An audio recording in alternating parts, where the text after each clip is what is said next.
டேய் பெல் அடிச்சிட்டாங்கடா, வாங்கடா போகலாண்டா. PT period முடிஞ்சிருச்சு, அடுத்த பீரியட் மேக்ஸுடா. இன்றைக்கி 3rd சாப்டர் அனாலிட்டிக்கல் ஜாமெண்ட்ரி பற்றி மிஸ் ரிவிஷன் சொல்கிறேன்னாங்க. ஆமாண்டா, எனக்கு வேற அது மண்டையிலேயே நிற்க மாட்டேங்குதுடா, பிடிக்கவே இல்லைடா. அப்படிலாம் சொல்லாதடா. ஐ கேன் டூ மேக்ஸ்னு ஒவ்வொரு டைமும் நீ சொல்லிகிட்டே படிக்கணும். எங்கள் அம்மா நேற்று வெஜ் மார்க்கெட் கூட்டிகிட்டு போனாங்க. அந்த வெஜ் மார்க்கெட்டுக்கு போனால் ஃபுல்லாக வெண்டைக்காய் சீசன் ஆகிட்டுருக்குதுடா. அப்போ வெண்டைக்காய் அவ்வளோ வெண்டைக்காய் குவிச்சு வச்சுருந்தாங்க. வெண்டைக்காயெல்லாம் சாப்பிட்டா தான் நல்ல மூளை வளரும்ன்ட்டு நம்ம பாட்டி தாத்தா சொல்லியிருக்கிறாங்கல்ல. அங்கே வேற அந்த வெண்டைக்காய் வேற ஆடிக்கிட்டு இருந்துச்சு. என்ன எடுத்துக்கோ, என்ன சாப்பிட்டா நல்லா மூளை வளரும். அதில் ஒரு வெண்டைக்காய் எட்டி பார்த்துச்சுடா. என்ன எடுத்துக்கோ, இன்னும் கொஞ்சம் உனக்கு மூளை வளரும் அப்படின்னு. உண்மையாலுமே வெண்டைக்காய் உடம்புக்கு ரொம்ப நல்லதுடா. ஒரு 2 வெண்டைக்காய் அங்கே ஓரமாக கடந்ததுடா. அது இருந்த ஸ்டைலை பார்த்தா மிஸ்ஸு சொல்லி கொடுத்த ஆங்கிள் பிட்வீன் 2 லைன்ஸ் தாண்டா எனக்கு ஞாபகம் வந்தது. ஆமாண்டா, ஆங்கிள் பிட்வீன் 2 லைன்ஸ் என்ன தெரியுமா formula? Theta = tan inverse of modulus m1 minus m2 divided by 1 + m1 m2. இதுதான் அதோட ஃபார்முலா. 2 லைன் ஈக்குவேஷன் கொடுத்துட்டாங்கன்னா ஆங்கிள் கண்டுபிடிக்கணும். அதுக்கு ஃபார்முலா இதுதான். புரிஞ்சுதா? டேய் நல்லா புரிஞ்சிடுச்சுடா. ஆமாண்டா, இது மட்டும் இல்லைடா, distance of a point from a line. இதுக்கு formula D = modulus of AL + BM + C divided by √(a² + b²). இதுவே length of the perpendicular from the ஆரிஜினாக இருந்துச்சு அப்படின்னா D = modulus C divided by √(a² + b²). எல்லாமே மறந்த மாதிரி இருந்ததுடா. நீ சொல்ல ஒவ்வொன்றா ரீகால் ஆகிட்டு இருக்குதுடா. இது மட்டும் இல்லைடா, அங்கே காய்கறிலாம் அடுக்கி வச்சுருந்தாங்களா, அதை பார்த்தனையும் கன்கரன்ஸ் ஆஃப் 3 லைன்ஸ் தானே நினப்பு வந்தது. கன்கரன்ஸ் ஆஃப் 3 லைன்ஸா? ஆமாண்டா, கன்கரன்ஸ் ஆஃப் 3 லைன்ஸ் அப்படின்னா determinant of a1 b1 c1, a2 b2 c2, a3 b3 c3 = 0. அழகாக அந்த காயை பார்த்தனி எனக்கு கன்கரன்ஸ் தாண்டா நினப்பு வந்தது. அது என்ன தெரியுமா கன்கரன்ஸ்னால் 3 லைனும் ஒரே புள்ளியில் சந்திக்கிறது. என்னடா இப்படி ஆளாளுக்கு சிரிக்கிறீங்க, வெங்காயம் தக்காளி கத்திரிக்காய் மாதிரி? ஆமாண்டா தம்பி, கன்கரன்ஸ் அப்படின்னா 3 லைனும் ஒரே புள்ளியில் சந்திக்கிறது. அதுக்கு பேர் தான் கன்கரன்ஸ். அதுக்கு தான் இந்த கண்டிஷன், 3 லைனும் ஒரே புள்ளியில் சந்திக்கணும். அடுத்து என்னென்னா 2 பாயிண்ட்டை கொடுத்து லைன் ஈக்குவேஷன் ஃப்ரேம் பண்ண சொல்லுவாங்க. அதுக்கு இந்த கண்டிஷனை யூஸ் பண்ணிக்கலாம். Determinant x(y1), x1(y11), x2(y21) = 0. இதில் சப்ஸ்டியூட் பண்ணணும்னா அழகாக நமக்கு ஈக்குவேஷன் வந்துடும்டா. அவ்வளோதான், முடிஞ்சிச்சது. அடுத்து உனக்கு நான் என்ன தெரியுமா சொல்ல போகிறேன்? ஆங்கிள் பிட்வீன் தி பேர் ஆஃப் ஸ்ட்ரெயிட் லைன் சொல்ல போகிறேன். நீ உடனே ஆங்கிள் பிட்வீன் 2 லைன்ஸ் நினச்சிடாத. அது ஆங்கிள் பிட்வீன் 2 லைன்ஸ். இப்போ நான் உனக்கு சொல்ல போகிறது angle between pair of straight lines. ஓகேவா?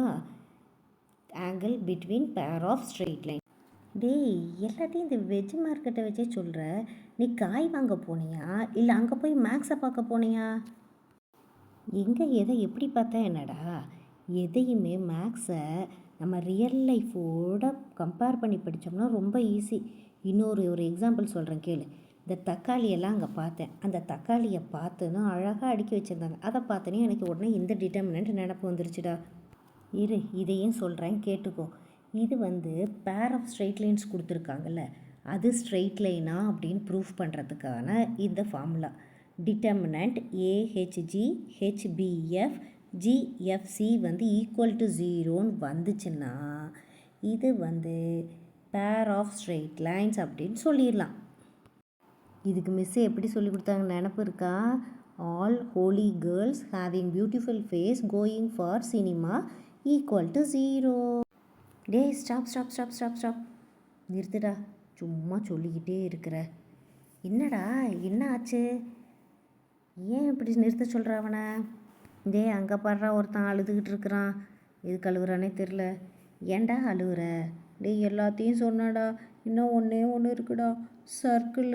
அந்த சர்க்கிளையும் சொல்லி கொடுத்துருடா, அதுவும் எனக்கு மறந்து போகுதுடா. அட ஒன்றும் இல்லைடா, இதுதான் ஜென்ரல் ஈக்குவேஷன்டா சர்க்கிளுக்கு. இதில் -G - Fங்கிறது சென்ட்ரு, அடுத்தது ரேடியஸ் கண்டுபிடிக்கிறோன்னா square root of G square plus F square minus C அப்படின்னு போட்டோம்னா அது ரேடியஸ் கிடச்சிரும். இவ்வளோ தாண்டா சென்ட்ரு ரேடியஸும் கண்டுபிடிச்சா அது வந்து சர்க்கிள் ஈக்குவேஷனுக்கு முடிஞ்சதுடா. அப்புறம் இது ரொம்ப முக்கியமானதுடா. இந்த ஜென்ரல் செகண்ட் டிகிரி ஈக்குவேஷன் கொடுத்துருவாங்க. இந்த ஒரு சர்க்கிளாக இருக்கணும் அப்படின்னா first condition A equal to பியாக இருக்கணும். அப்படின்னா coefficient of X square equal to coefficient of Y square. Second condition H is equal to 0 அப்படின்னா எக்ஸ்ஒய் டேர்மே இருக்காது. எக்ஸ்ஒய் டேர்ம் இல்லை அப்படிங்கிறது தான் ஹெச் இஸ் ஈக்குவல் டு 0ன்னு சொல்கிறது. புரிஞ்சிருச்சா இது? எதுக்கடா இப்படி சிரிக்கிற? இங்கே வர்றா, அங்கே ஒருத்தர் தேங்காய் மாதிரி படுத்து கிடக்குறான்டா, அவனை பார்த்து தாண்டா சிரிப்பு வந்துச்சு. டேய், நீ தேங்கான்னு சொன்னனையும் எனக்கு இன்னொரு விஷயம் நினப்பு வந்துச்சுடா. என்னடா அது? அட, இந்த டேஞ்சன்ட் இருக்குதுல்ல, டேஞ்சன்ட் ஆஃப் த சர்க்கிள், அதுதான் நினப்பு வந்துச்சு. என்னடா முழிக்கிற? ஆமாண்டா, tangent of the circle. Equation of the tangent of the circle x(x1) + y(y1) + g into x plus x1 plus f into y plus y1 plus c equal to 0. இதில் ஒரு point சர்க்கிளுக்கு மேலே இருந்துச்சு அப்படின்னா ஆன் தி சர்க்கிள் அப்படின்னா pt² = 0. அடுத்தது out side the சர்க்கிளாக இருந்துச்சுன்னா, அதாவது அந்த பாயிண்ட்டு சர்க்கிளை விட்டு வெளியில் இருந்துச்சு அப்படின்னா pt² > 0. அதுவே அந்த பாயிண்ட்டு சர்க்கிளுக்கு உள்ளே இருக்குது, இன்சைட் த சர்க்கிளாக இருந்ததுன்னா pt² < 0. அவ்வளோதான். இங்கே பார், ஒரு ஈக்குவேஷன் கொடுத்துட்டாங்க, சர்க்கிள் ஈக்குவேஷன், பாயிண்ட்டும் கொடுத்துட்டாங்க. அப்போ அந்த ஃபார்முலாலாம் சப்ஸ்டியூட் பண்ணும். √(x1² + y1² + 2gx1 + 2fy1 + c அப்படின்னு சொல்லியிருக்கா. அது இதில் x1க்கும் y1க்கும் பாயிண்ட்டை சப்ஸ்டியூட் பண்ணணும். x1க்கு என்ன பாயிண்ட்டு 2, y1க்கு என்ன பாயிண்ட்டு 3. அதை சப்ஸ்டியூட் பண்ணோம்னா என்ன ஆன்சர் கிடைக்கிது? √49. இது தாண்டா லென்த் ஆஃப் த டேஞ்சன்ட்டுங்கிறது. சூப்பராக புரிஞ்சிருச்சுடா.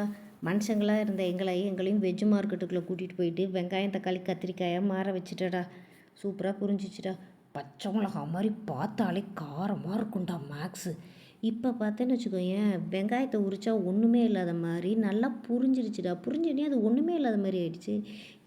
ஜாலிடா, அனலிட்டிக்கல் ஜாமெட்ரி நல்லா புரிஞ்சிருச்சுடா. இனிமேல் வெண்டைக்காயை பார்த்த இடத்துலலாம் நானும் வாங்குறேன்டா. சாப்பிட்டுட்டு மேக்ஸை என் விரல் நுனியில் வச்சு சுற்ற விட்றேன் பாரு. நானும் ஃபுல் மார்க் எடுக்கிறேன் பாரு. வாங்கடா போகலான்டா, வாங்கடா. ஓகேடா, பாய்டா.